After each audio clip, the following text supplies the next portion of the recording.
lovely BuildHers. Welcome back. We thought we'd talk to you today about when things go wrong, resilience and trades. Now, people kind of assume that you've got a magic wand and that you can just fix things, or that maybe when you're a builder that nothing ever goes wrong on site and trades respect you more than other people. And I guess I wanted to talk to you today about what to do when things go wrong, or how things can go wrong and the resilience and what the impacts are.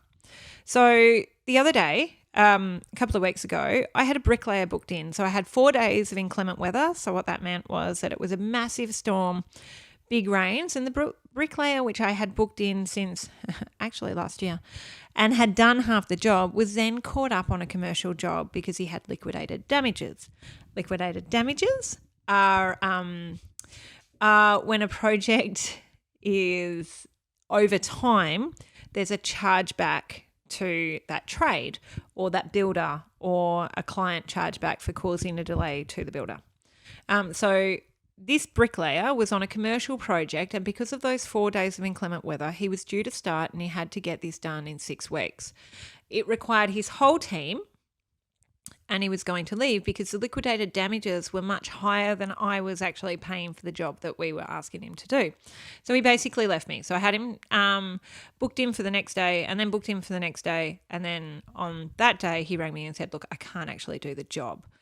And whilst I argued with him and pleaded and begged for a bit of time, no, there was no shame, because I had the site loaded. What that meant was that I had the scaffold up at the front of the site, and I had all of the bricks loaded in position for them to lay it. So no other materials could get to site, because obviously you load bricks onto a site using a forklift.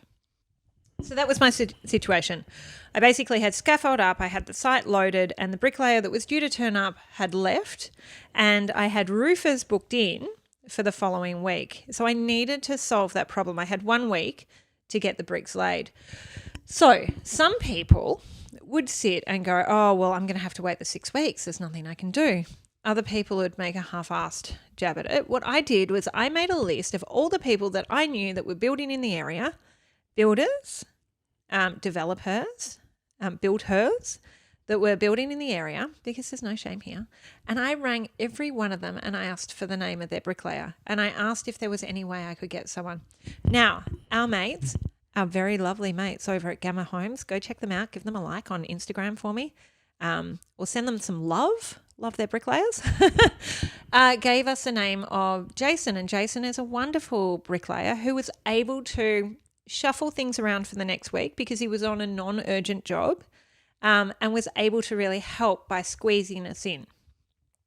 So I guess my point is here that some people would just let it go.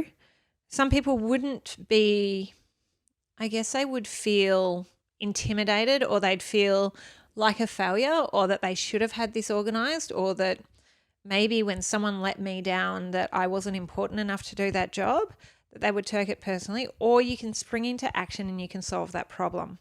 Now, I had 3 people come out and look at the site on that day. I had someone willing to start the next day, but I also had to check their quality. So when I did the quality check, I didn't have the time to kind of vet them like I normally would. So I asked them to send in photos of their work, and I was able to check from the photos that I didn't like where one of the construction joints was. It didn't line up with the window, and it wasn't a very good demonstration of work, and they'd obviously sent that to me as a good job. So my point is, even if you're getting someone into the job, you need to do it quickly. You need to hit the phones. You need to make that the top priority, because for me, the priority was making sure that I had the bricklayers there, because I couldn't afford to lose the program, and that was a critical path for me. And really getting resourceful in solving the problem, but making sure that you weren't sacrificing quality. So I hope that's helpful for you. It's a really quick BuildHer moment, and we will see you on the next episode.